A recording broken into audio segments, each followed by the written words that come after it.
Welcome to this video and audio news release from Recognition PR. Broadcasters, print media and other platforms may use this content copyright free, provided it's set in an appropriate context. Robert Forrester, you're the CEO of Vertu Motors PLC, which owns a lot of dealership brands for car dealerships around the country, including Bristol Street Motors and Macklin Motors, Farnell and so on. You've obviously had a tough time of it with everybody else. Tell us the key things that you've done this week, the week of lockdown. This week was clearly going to be difficult. We made the decision on Sunday night that we would close ahead of the lockdown. We brought that forward when obviously the Prime Minister came on and announced the lockdown, and as of 4 p.m. on Tuesday, our dealerships actually physically were closed. That meant that the vast bulk of our 6,000 colleagues are now on the furlough, and we're in communication with them. We've got personal communication to each of them, and it's a fluid situation. So at the moment we are closed for sales. We're also at the moment closed for after sales, but that is about to change.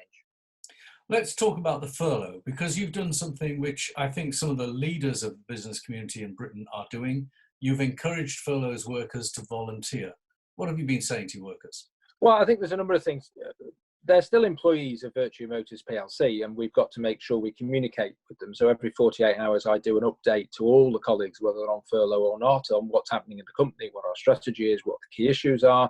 Certainly, people are nervous around pay. So we've today signed off what our pay strategy is, and that will be communicated to everyone on furlough. And it's important, I think, that we keep them engaged in what is happening in the business. They're not the lost army that we will one day wake up and hope to come back. They've got to continue to be engaged in the company. It's still their company. In terms of volunteering, quite clearly the situation we're in, the government asks for volunteers. We have people who are great drivers. A lot of them have got company cars and vehicles. They've got great personal skills.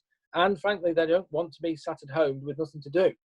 I don't think that's very good for anybody. So the ability of them to get online and volunteer and get active, I think is a good one. I think they've taken it up with vigour. We've already had people yesterday using transport to go around and deliver drugs and pharmacy type things and help the NHS. We've actually had a number of calls for cars from the NHS, which we've managed to fulfil. So we are absolutely encouraging our employees to get out and help as much as they can. They've got the resource to do that. They've certainly got the time. It's not without risk, clearly, but they're risks that our colleagues are willing to take.